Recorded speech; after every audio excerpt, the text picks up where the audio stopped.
Ay, Dios mío, verdad que estos opositores están locos. ¿Y tú sabes por qué no dan pies con bola? Porque su causa es criminal, de criminales, de terroristas. Porque con destruyendo no se construye un país.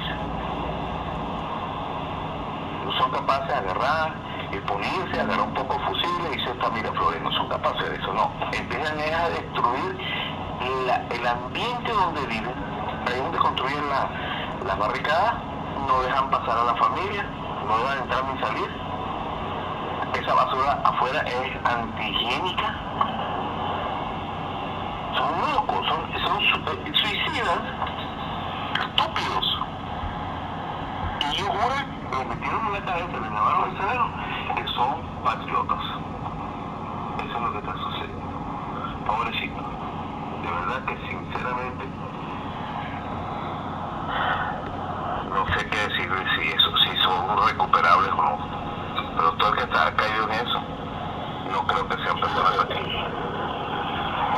Ese es el egocentrismo del venezolano, a que lo sepa, cambio. Bueno, por eso es que estamos como estamos. Dice que Caracas es Caracas. Podrá tener razones en la capital, pero es que yo creo que será que es ciego para ver el estado en que están nuestras ciudades. Tiene razón en lo que dice, que no se debe destruir, pero cónchale, yo creo que tal vez ya no será vía, pero vamos a dejar que se acabe el país a nuestra mirada lánguida. ¿Cuál es el proyecto de la oposición? ¿Cuál es el proyecto de la oposición? Mira, Venezuela, lo que hay que hacerse la pregunta, ¿cuál es el proyecto? Salir de Maduro y de la revolución. ¿Y cómo lo piensan salir? Con votos. Saben que con votos no van a lograrlo porque no tienen ni candidato. El candidato es un sionista, una persona que lo primerito que va a hacer es entregar la riqueza de Venezuela a las grandes corporaciones y a la banca. Un diputado de la oposición, de apellido de Lima, sacó la agenda oculta del candidato presidencial Enrique Capriles Radonski. No es la que le dicen al pueblo, no es la que le dicen al votante, no. La que iban a hacer si llegaba a ser presidente, inmediatamente, que es entregar, desmantelar todo el Estado tal cual como está en este momento, que tiene las misiones para la ayuda de las personas menos favorecidas. El opositor no se da cuenta de eso. Lo único que le interesa son las riquezas del país. En el comunicado que tenían los que iban a supuestamente dar el golpe de Estado aquí, que no tienen fuerza, decía ahí que lo primero que iban a hacer, entre otras cosas, nombraron a una junta directiva de PDVSA. ¿Y por qué menciona así si PDVSA no es lo único que es Venezuela? Porque eso es lo único que a ellos les interesa. El petróleo, el control del petróleo. Y después hay otras secundarias riquezas del país, pero lo más importante es el petróleo. La industria petrolera, ¿a favor de quién? ¿Del país o de las grandes corporaciones de petróleo? ¿Que son de quién? ¿De quién son esas petroleras grandes? Eso es lo que hay. Entonces, ¿alguien puede decir cuál es la agenda política de la oposición? ¿Qué piensan ellos? ¿Cómo piensan ellos resolver los problemas del país? Que los tiene el mundo entero. Por si acaso no se habrán enterado que Europa está en una crisis económica tremenda. En los Estados Unidos tiene una crisis económica tremenda. Incluso la misma China, que es la que le exporta al mundo entero, tiene una pequeña recesión porque el mundo entero no está consumiendo lo mismo que consumía, el mismo ritmo que consumía anteriormente a la crisis que se presentó desde el 2008, ocasionado por la ambición de un pequeño sector de la economía mundial, que son los dueños del prácticamente el 40-50% de la riqueza del mundo. ¿O es que no se han enterado las dificultades dificultad económica que atraviesa Europa o los Estados Unidos, que todos los años tiene que aumentar el tope de la deuda. Estados Unidos, el gobierno federal de los Estados Unidos, vive de endeudarse a sí mismo. Él mismo se hace préstamos, emite un bono el gobierno, el Congreso, el presidente lo firma y se lo manda a la Reserva Federal, que es de bancos privados, y la Reserva Federal convierte eso en dinero efectivo y se lo entrega el gobierno federal al gobierno de los Estados Unidos. Entonces, ¿quién de ustedes podría ir al banco cada vez que se llega al tope de la tarjeta de crédito y le diría, mire, ¿me puede subir el límite de crédito, por favor? Y después el banco al año siguiente le vuelve a decir, porque como no tienes para pagar el capital, entonces vuelven a subirlo y vuelven a subirlo, y así tienen casi 40 años haciendo eso. Después del fracaso de la guerra de Vietnam, que fueron a hacer una guerra para nada, a gastar miles y miles de millones de dólares a bombardear un país, a hacer una guerrilla. ¿Y cuál era el objetivo? País bien lejano, por cierto que no tenían ni siquiera cómo afectar militarmente a los Estados Unidos, pero fueron a hacer la guerra. Pero ¿saben quiénes se enriquecieron con esa guerra? Todas las corporaciones que fabricaron las armas. Y el pueblo norteamericano, tristemente, se le engañó diciendo que iban por la patria y dicen ellos mismos que perdieron una generación de jóvenes, porque aunque hubo nada más que 70.000 muertos, hubo más de 500.000 heridos, pero una generación que casi pasó obligada por esa guerra, regresó traumatizada, incluso ya convertida en drogadicto, porque la droga era lo que corría en ese sector. A eso fue. Pero no, el único país con crisis es Venezuela, tan focalizado, el único país, sí, que está destruido económicamente. Eso es lo que dice la oposición. Sí, hay el candidato estrella, que, escuchen esto, eso lo van a mantener y hasta que él le dé la perra gana. Así que Capriles Radonsky va a ser candidato presidencial de la oposición, truene o relampaguee. Y el tipo, en su estado, no ha hecho nada en su estado. Y el tipo aspira, bueno, él no aspira, él lo obliga, él tiene que ser el presidente de Venezuela para que pueda entregar como misión, entregar la riqueza del país a las transnacionales, a la banca, a los especuladores de bolsa y a las grandes corporaciones. Esa es su misión. Él puede ser un bueno para nada, de hecho lo es. No tiene proyecto político, nada. Él va simplemente, tiene una misión. Usted va a ir a hacer esto. Porque si fuera una persona que quisiera demostrar que es un excelente administrador, lo haría en su estado, un estado de los más importantes de Venezuela, porque tiene una gran parte de la ciudad de Caracas, de los municipios más ricos de Venezuela. Ese señor, ¿dónde está? ¿Dónde está su obra? Bastante dinero recibe del situado nacional, bastante, y del ingreso petrolero para él hacer su trabajo. ¿Y qué hace? La mitad del tiempo se la ha pasado viajando por el mundo entero, promocionándose como futuro presidente de Venezuela. Eso es lo que ha hecho Enrique Capriles Radonsky. ¿Dónde está el plan de gobierno de ellos? Búsquense en la internet lo que dijo el diputado de Lima, de ellos mismos, de la oposición, que no estuvo de acuerdo con eso, con ese proyecto oculto que tenía Enrique Capriles Radonsky como candidato a la presidencia de la República de Venezuela. Cambio. Yo me hago otra vez la misma pregunta. ¿Qué harían los candidatos o los líderes de la oposición para cambiar, para hacer una alternativa de gobierno en Venezuela? ¿Dónde está el proyecto? ¿Dónde lo puedo leer? Yo tengo 15 años escuchándolo. Hay que salir de Chávez, hay que salir de Chávez, hay que salir de Chávez. Ahora Ahora hay que salir de Maduro, a ese gobierno nefasto, ladrón. Eso es lo único que yo escucho, nada más. Y el día después, ¿qué? Ese es el que tiene que motivar a la gente, el día después, no el salir de Maduro. Eso es una obsesión de gente incompetente, de gente ignorante. El del inteligente dice el día después, explica qué va a pasar el día después. ¿Cómo le van a responder al pueblo? No, a ellos no les interesa. Te lo digo así de secreto. A ellos qué les importa lo que diga el pueblo. Si antes el acuerdo no les importaba. Lo único que hacían era inventarse unas cuantas mentiritas por ahí en la campaña electoral, y apenas se conocía el triunfo, ya se olvidaban, daban media vuelta.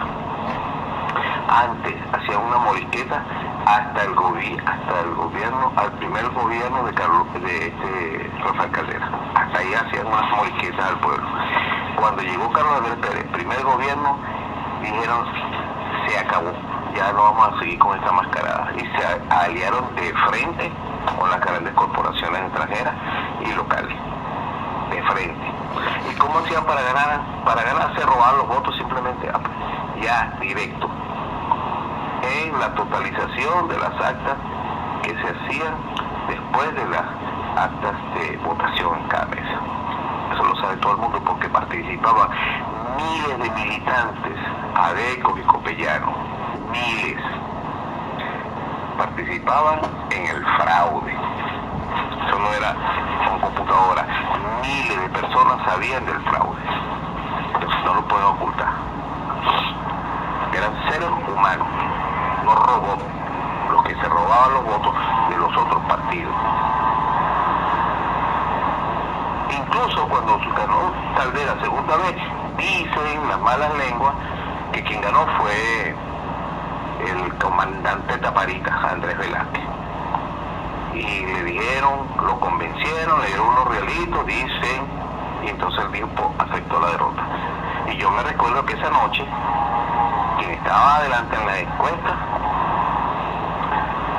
¿ustedes no recuerdan eso? ¿Quién estaba adelante, primerito en las encuestas? Estaba Andrés Velázquez en segundo, cabeza a cabeza con Caldera, y de último estaba Claudio Fermín. Desde las 11 de la noche hasta las 6 o 7 de la mañana no se dio más boletín. Apareció Andrés Velázquez de último y de segundo Claudio Fermín. Cuando vienen las elecciones del presidente, que sale electo el presidente Hugo Chávez, se dio cuenta de la realidad. Acción Democrática y COPEI casi habían desaparecido como partidos. ¡Ay, qué coincidencia! Eligieron a un diputado que nunca había sido político, jamás había sido un líder político, desconocido completamente en el ámbito político. Lo eligieron por COPEI, allá del Zulia, si mal no recuerdo, que se llama Enrique Capriles Radón. Qué cosa tan extraña, ¿no? Un tipo totalmente ignorante de la política, lo elige el presidente del Congreso.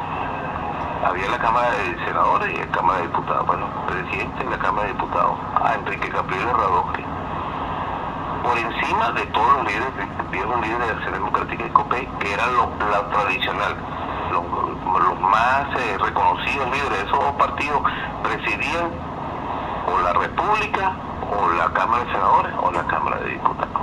No, a un desconocido, porque empezaron los medios a decir, vamos a asumir la política en Venezuela, porque ustedes han fracasado, los líderes políticos, ustedes fracasaron. Decidieron las corporaciones, las empresas, ya no seguir utilizando la fachada de los partidos políticos para tomar el poder en Venezuela.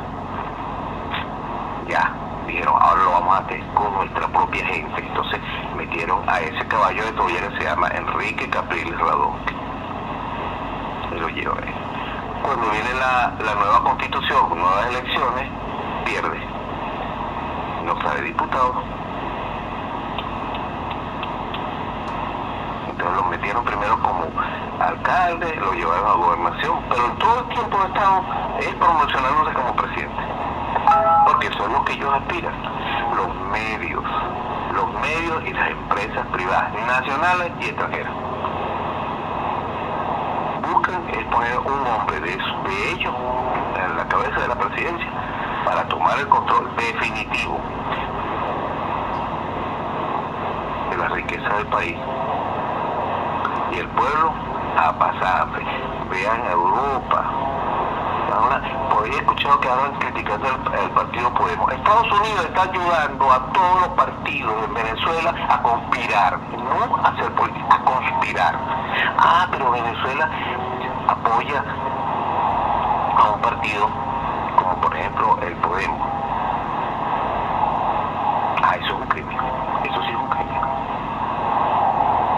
Tremendo. Y resulta que el partido Podemos quiere trabajar para favorecer a la gente como hace el partido en Venezuela, para favorecer a las personas, no a las corporaciones. En Venezuela hay bastantes corporaciones, bastantes empresas que están trabajando y no tienen limitado sus ganancias, pero están trabajando. Pero hay unos cuantos que se creen que tienen el derecho a gobernar y a robar, y son los que especulan con los alimentos. Porque esa es la receta de ellos, hay que hacer pasar a los pueblos para poderlos dominar, para poderlos conducir como ganado al matadero. Eso es lo que estamos viendo. Entonces, si Venezuela ayuda a la Argentina, eso es un crimen. Pero si ellos tratan de hundir a la Argentina para que termine de ponerse de rodillas ante los fondos, al fondo buitre, porque el presidente Chávez ayudó comprando algunos bonos de eso, de la deuda argentina, para evitar que cayera en default. No se logró, pero la Argentina está saliendo de eso. Pero hay unos fonditos pequeñitos por allí, en manos de la gente amiga, muy cercana al señor Capriles Radosque, que quiere a la Argentina de rodillas. ¿Por qué? Porque quieren que la Argentina pague la deuda externa con la Patagonia. Pero si Venezuela se solidariza con la Argentina, eso es malo. Porque eso es un pueblo hermano. Venezuela debería solidarizarse es con los fondos buitres, con la banca internacional, con las petroleras. Sí, ahí sí estarían contentísimos los de la oposición, porque esos son los que les pagan a ellos para satanizar a su país. Esas son reflexiones que yo les hago nada más, a ver qué quieren ser. Si quieren a Venezuela, trabajen por Venezuela, pero no en favor de las corporaciones extranjeras. Cambio. Hablando pues del programa de gobierno de la oposición, yo hice esa pregunta y entonces buscando por aquí algunas entrevistas de algunos opositores, van a ver cuál es su propuesta. Escuchen esto pues, de la propia voz de la oposición, no es lo que yo digo. El paquetazo. William Ojeda aparece denunciando intenciones de aplicar un ajuste macroeconómico de corte neoliberal en caso de Enrique Capriles Radosque ganar la presidencia, que es de un grupo allí. Él llama un debate sobre eso, pues él está pidiendo un debate, lo expulsaron de UNET. Ahora, ustedes han reaccionado señalando que el paquete neoliberal lo aplica el gobierno de Chávez. Ahora, tú estudiaste economía. El neoliberalismo no tiene nada que ver con, por ejemplo, gastos públicos, subsidios, empresas en manos del Estado, cosas que ustedes mismos recriminan al gobierno de Chávez. Mira, gracias por la pregunta, Rito, ¿verdad? Que es importante. El neoliberalismo tiene distintas facetas. Una de ellas es cómo se relaciona con la economía. Fíjate que en el gobierno de Carlos Andrés se liberaron los aranceles y hubo un impacto importante a la economía nacional, pero nunca al paquete de Pérez. Sí, sobre todo a lo que fue el sector agrícola. Pero veamos lo que está pasando en este momento. Este gobierno me parecería neoliberal en ese sentido. Hoy lo que consumimos los venezolanos viene importado. Yo no sé si te da tiempo, porque siempre estás acá en el programa, de recorrer el campo venezolano. Pero si tú vas a Cumanacoa, por ejemplo, o vas a Carigua, o vas a cualquier central azucarero que hay en el territorio nacional, en Carora, en el estado Lara, todos ellos están procesando azúcar cruda que viene de Brasil. Cuando vas a los mataderos, ¿puedes terminar la idea? Cuando vas a los mataderos, el matadero de Tinaquillo, el matadero de Barquisimeto, de Guarena, los animales que están sacrificando vienen vivos importados de Nicaragua. Las caraotas que consumimos vienen de República Dominicana. Cuando ves el pollo y el queso viene de Brasil. Eso es lo que ha ocurrido. La diferencia es que Enrique Capriles ha dicho, por eso esto es una desviación, Capriles ha dicho que él se compromete con un proyecto económico hecho en Venezuela, en donde la prioridad sean los venezolanos, en donde la prioridad sea el talento, el esfuerzo, la capacidad de trabajo de los venezolanos. Se ha formado bastante en estos años, y la gente conoce, o sea, la gente... Pero es que de está bien, lo que tú estás planteando tiene que ver con el tema de las importaciones, ¿verdad? Claro, y la destrucción de la producción. El tema de las importaciones, hay una cosa, tú estudiaste en economía seguramente, porque estudiaste en Harvard, ¿no? Harvard es la universidad más reputada del planeta, más reputada. Hay una cosa que se llama la enfermedad holandesa. Los países que tienen petróleo tienen la posibilidad de importar fuertemente, y eso tiene en sí una dificultad para el desarrollo de su propia industria, pero eso es un asunto. Otra cosa es el neoliberalismo, y eso lo sabes tú, tú has sido profesor de la Católica también, ¿verdad? Sí, correcto. Entonces, el neoliberalismo es otra cosa. Puedes tener grandes importaciones en un gobierno estatista y grandes importaciones en un gobierno neoliberal. Eso no tiene que ver una cosa con la otra directamente. Pero el neoliberalismo, perdóname, fíjate tú, ustedes sostienen que el tamaño del Estado es muy grande, que hay que reducir el tamaño del Estado. Sostienen que el gobierno de Chávez está gastando mucho, que hay un alto gasto público. ¿Quién ha hecho eso en la campaña? Todos los días lo dicen en la tele. Capriles no lo ha planteado. El gasto público, no en cuestión. Capriles ha planteado unos proyectos. Dicen los lineamientos programáticos. Yo creo que es importante que seamos muy honestos con esto, ¿verdad? Y tú eres un tipo muy serio. Gracias. Que nosotros seamos muy honestos con esto. El proyecto de Capriles es el que dice Capriles. Él no necesita que otros estén hablando de lo que él va a hacer. Yo me refiero a los lineamientos programáticos de eso forma la unidad. Y ustedes firmaron el veamos, que tú también lo firmaste. Claro, y veamos cuáles son los proyectos que ha planteado Capriles.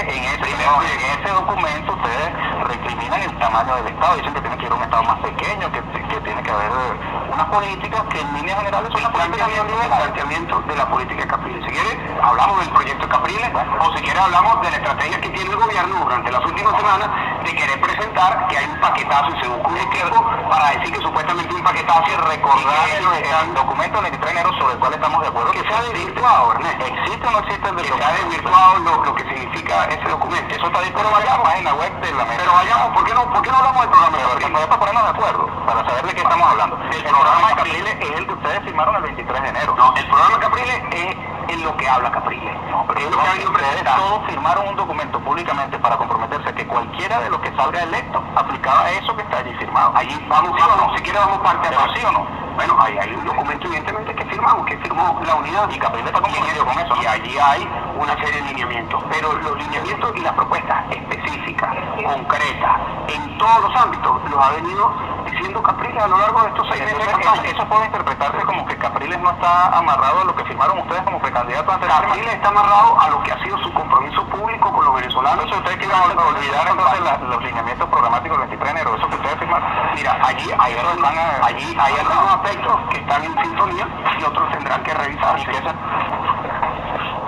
Bueno, ahora vamos a escuchar lo que dice el diputado David de Lima, que tiene que ver con esa agenda oculta de Capriles. Esa otra entrevista que hicieron a toda Venezuela el 24 de agosto del 2012, en donde el dirigente opositor habla sobre un documento que explica la propuesta económica del candidato opositor Enrique Capriles Radonsky. Pero bueno, lo tenemos hoy acá, David de Lima, que se ha hecho noticia porque a comienzo de la semana estuvo en Venevisión y allí mostró un documento cuya copia tenemos en nuestro poder, que se titula Primeras ideas y acciones económicas a tomar por el gobierno de la Unidad Nacional. Un documento atribuido a la Mesa de la Unidad Democrática, Comisión de Políticas Públicas, lineamientos del Programa de Gobierno de la Unidad Nacional en materia económica, Caracas, julio del 2012. David de Lima lo ha hecho público y ha manifestado su desacuerdo con previsiones que hay aquí contenidas para un hipotético gobierno de Enrique Capriles Radonsky que, palabras más, palabras menos, contemplarían el desmantelamiento del Estado. No hemos escuchado a voceros de la Mesa de la Unidad Democrática confirmando, desmintiendo la desmalentamiento del Estado, porque eso es lo que hacen en todas partes. El ejemplo más claro de Estados Unidos. Está privatizado todo. Lo único que falta privatizar son las escuelas públicas de primaria y secundaria, porque cárceles, el ejército, y hay ejércitos privados, bueno, las policías, eso es lo que faltará privatizar. Pero en los Estados Unidos está privatizado todo. Incluso el gobierno de George W. Bush intentó privatizar el seguro social. Una cosa que es enorme, grandísima. Imagínense tú, en manos de empresas privadas. Bueno, aquí está el ejemplo. El que quiera creer, crea o no sobre la agenda oculta de la oposición. Si este documento, pero en todo caso el tema está en la calle y quisiera que David de Lima lo compartiera con los usuarios y usuarias venezolanas de televisión, porque no se trata de una denuncia de alguien vinculado, militante del proyecto del comandante Hugo Chávez, sino que viene David de Lima a hacer oposición al gobierno de Chávez. No sabemos si a partir de este episodio pasará a la fila de quienes simpatizan con Chávez, mantiene sus críticas. ¿Qué es lo que está pasando con David de Lima, que hace público este documento? Lo primero es que yo hago público el documento por razones de responsabilidad personal con el país, porque el documento es secreto, pero es verdadero. Tan verdadero es que ellos, los responsables del documento, y sobre todo el candidato Capriles, que es el vocero principal de este pensamiento, no lo han desmentido. Han desplegado una campaña feroz y asquerosa contra mi persona, pero no contra el documento. Cuando dice el documento es falso, y no lo pueden decir, porque yo tengo las pruebas de que el documento es verdadero. Pruebas fehacientes de que este documento es el verdadero pensamiento económico sobre política económica del candidato Capriles. Y por eso no lo desmiento. Tratan de destruir al portavoz, al mensajero, pero no al mensaje. No pueden destruir el mensaje porque el mensaje es contundentemente cierto. Documento alarmante, porque yo he tenido y tengo diferencias con el presidente Chávez, pero no puede ser que porque uno tenga diferencias con el presidente Chávez, entonces acepte un proyecto que desmantela, no solamente el Estado, desmantela todas las protecciones y las conquistas que en el orden social el Estado le brinda a la mayoría de los ciudadanos venezolanos. Es decir, que es la puerta de la guerra civil, porque eso no se lo cala a nadie de gratis. Pues. Si tú desmantelas la distribución de alimentos en las poblaciones más humildes del país a través del mercado integral y se lo metes a la empresa privada para que le suba el 30, el 40 o el 50% y acaba el subsidio, eso no se lo tolera nadie. En la vivienda, aquí dice clarito, dice, se desmantelará progresivamente el subsidio a la vivienda para la incorporación de la empresa privada al desarrollo de esta área económica. En los servicios públicos tiene que aumentarse de inmediato la tarifa del metro, la tarifa del transporte, la tarifa del ferrocarril, porque de lo contrario el Estado no puede seguirlo subsidiando. En cada una de las actividades económicas que el Estado realiza, por ejemplo las gavetas obligatorias, que es una cosa que en verdad ha ayudado mucho al desarrollo de muchas familias en Venezuela y de la economía pequeña y mediana desde el punto de vista privado. No voy a explicar qué es una gaveta, porque la gaveta es como una, no puede pensar que la gaveta es la gaveta del... Exacto, la gaveta es una palabra que se usa en la jerga de los que hacen actividades económicas, que es un nicho, una especie de apartado que obliga al Estado a los bancos a tener para un determinado aspecto de la actividad económica, o área específica. En este caso el Estado tiene impuesta la obligación a los bancos de tener apartado un porcentaje de su presupuesto, de su plan de inversión anual en áreas de la economía, como por ejemplo turismo, agricultura, hipoteca, vivienda, pues, desarrollo del área de la construcción, Y esa gaveta ha permitido que mucha gente acceda, porque la obligación que el Estado impone obliga al dueño del banco a atender esas áreas de la economía como prioritarias. Antes de la existencia de esta gaveta, el dueño del banco decidió: yo no voy a invertir nada en turismo, no voy a invertir nada en agricultura, no voy a invertir nada en desarrollo de la actividad de la construcción, sino que el destino de mi dinero como banca es el que yo resida con mis socios y con mis familiares, y eso implicaba que un sector importante del país quedaba fuera del acceso a los dineros para desarrollar su actividad económica. Aquí dice: acabemos con la gaveta de inmediato, no podemos tener gaveta porque eso implica una disminución de la ganancia del banquero. Es decir, todo el documento se orienta hacia el tema de la ganancia. Ahora, aparte de pequeños grupos que han manejado la economía durante muchos años. En este documento también se habla de empezar a cobrar en barrio adentro, en la salud, en la educación. Ahora, ¿quién gana elecciones diciendo esto? Con esto no gana nadie. Hay que poner el ejemplo de Fujimori, que es perfecto, porque Fujimori le gana a Vargas Llosa, que sí lo dijo, y después que gana, agarra el programa de Vargas Llosa y lo ejecuta él. Y Vargas Llosa lo dijo con sinceridad, porque Vargas Llosa no es profesional de las campañas electorales, sino que es un escritor, y yo creo que hay que privatizar todo esto y hay que acabar con todas estas intervenciones del Estado. Perdió. Fujimori dijo: ¿cómo lo va a hacer? Y lo que lo hizo fue Fujimori. Este muchacho sí no lo dice, no lo puede decir porque sabe que pierde. Yo que lo conozco mucho porque fuimos congresantes juntos, y cuando yo era gobernador él era alcalde y nos veíamos con frecuencia. Yo sé que eso es mentira, que él no tiene condiciones mentales para hablar en público, como dicen algunos. Oye, no tiene idea, no habla, balbucea. No, él tiene idea. Lo que pasa es que las ideas que tiene son completamente distintas a las ideas que está diciendo tener. Tiene dos discursos claramente, dos proyectos. El proyecto de cómo dejar unos votos hasta el 7 de octubre y el proyecto de qué cosas voy a poner en práctica si ocurriese la desgracia para el país de que Capriles ganara la elección. Pero no es posible que entonces ahora nosotros permitamos que se desarrolle en el país un proyecto como este. Y entonces dijimos: no vamos a votar por Capriles. Claro y rapado, claro y rapado como le gusta de Lima, ¿verdad? Con este documento en la mano, David de Lima está saltando la talanquera de allá para acá. No, total que salta la talanquera, yo descalifico esa expresión, porque la vida en general es encuentros, desencuentros, reencuentros, tomas de distancia, la vida en general con los hijos, con la familia, y mucho más la vida de las ideas políticas.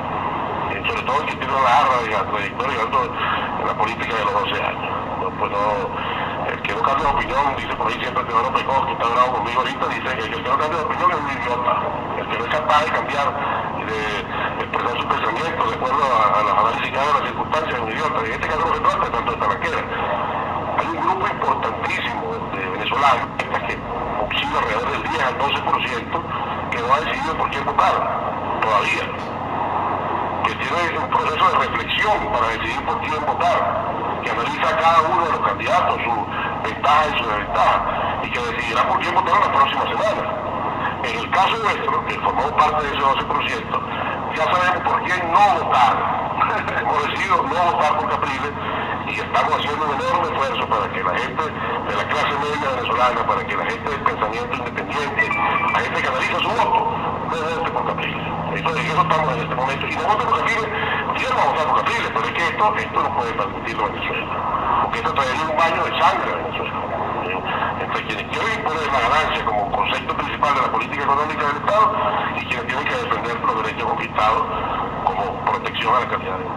Y uno no puede estar de acuerdo con eso, independientemente de que pueda tener diferencias con el presidente Chávez. Ahora, ¿cuál es la diferencia programática entre aquella candidatura de Rosales que proponía la tarjeta minegra y esta otra de Capriles? Pero en general no es lo mismo. No, es que la propia minegra era un acto de extremado populismo hipertrofiando la facultad del Estado. Aquí es desmantelando el Estado. Minegra es un subsidio directo del Estado a la pobreza, por decirlo de alguna manera, y demagógico por lo demás, pero era una actividad del Estado. Era demagógico que ustedes apoyaban a ese candidato. Sí, nosotros apoyamos con todas las líneas que le hicimos, ¿verdad? No hay tercera opción en Venezuela, desaparecieron todas. Yo milité 33 años en un movimiento que trató de construir una tercera opción. Fracasamos, no se pudo hacer.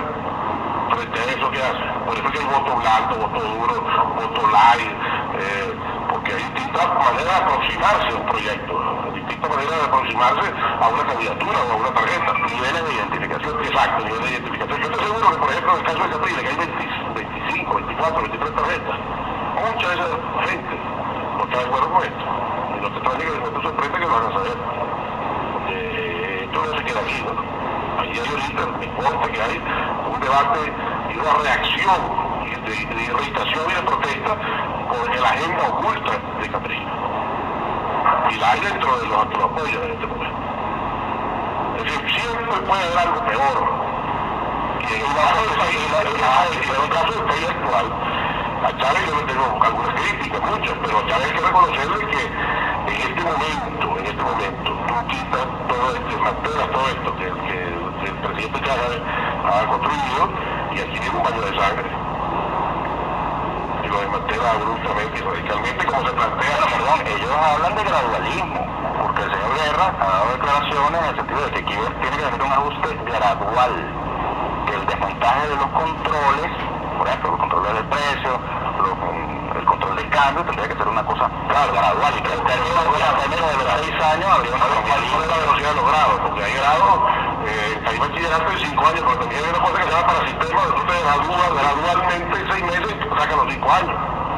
Porque tenemos una cantidad de exámenes ahí en el ministerio, ¿no? Entonces, ¿quién decide cómo son los grados? O sea, ¿cuál es la velocidad de los grados? Porque gradual quiere decir, yo creo que hay que quitar todo esto, pero como no lo puedo hacer, porque no tengo la fuerza para hacerlo, lo voy a hacer poco a poco, pero que la velocidad va dependiendo de la fuerza, no de la convicción. Es decir, el pensamiento económico es claramente para desmantelar esto. Yo pongo el documento de circulación, si tú lees la cantidad de expresiones de barbaridad, de intolerancia relativas a mi persona que hay por haber puesto este documento, ahí tú ves que eso es mentira.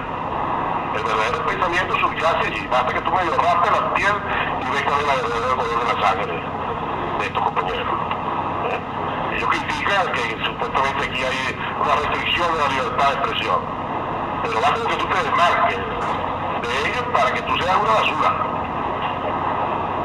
Cuando no te desmarcas y das una posición frontal contra Chávez, tú eres un héroe. Pero si te desmarcas eres una basura. Esa es intolerancia.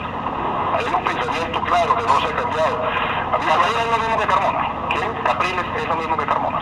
Yo creo que para decirlo como la canción de Silvio, Capriles es un servidor pasado de Copa Nueva. Es un adorador de Dios en el caso, como dice la canción de Silvio Rodríguez.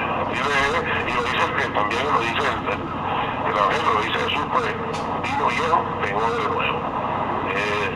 Eso es Capriles, su pensamiento económico, y yo lo conozco mucho. Capriles ha estado en todo tipo de pueblos y de operaciones políticas para ser diputado, cuando entró en la plancha del Zulia, Capriles entró electo por el pueblo, entró en una negociación con Copey, la más típica de la politiquería, el tercer puesto, cambio esta cosa. Cuando fue presidente de la Cámara de Diputados, fue una negociación que se hicimos ahí, los que estábamos de diputados.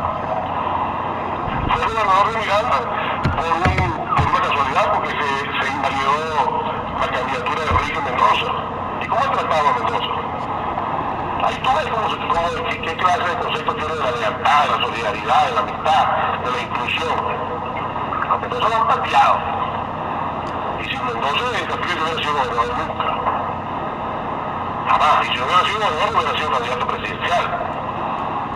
Entonces, es una manera excluyente, vanidosa, de soberbia de hacer la política. No solamente Capriles, el cenáculo hermético que dirige esa candidatura. El presidente Chávez denunció ayer un plan de la oposición de Capriles para cantar victoria el 7 de octubre antes de que el CNE ofrezca los resultados oficiales. Y yo creo que ahí no hay unanimidad. Ahí hay una lucha de opiniones. Porque hay gente seria que va a reconocer lo que pasa. Pues, si ganó el presidente lo va a reconocer, y si ganó Capriles lo va a reconocer, y hay gente seria ahí. Pero también hay aventureros irresponsables que ya saben, porque hay una encuesta de todas partes que indica más o menos cómo está la opinión pública en este momento en Venezuela, y se adelantan a ellos montando un proyecto de insurrección, digamos así. darle un nombre epopélico a esa lectura. Bueno, aquí tienen ustedes las dos versiones.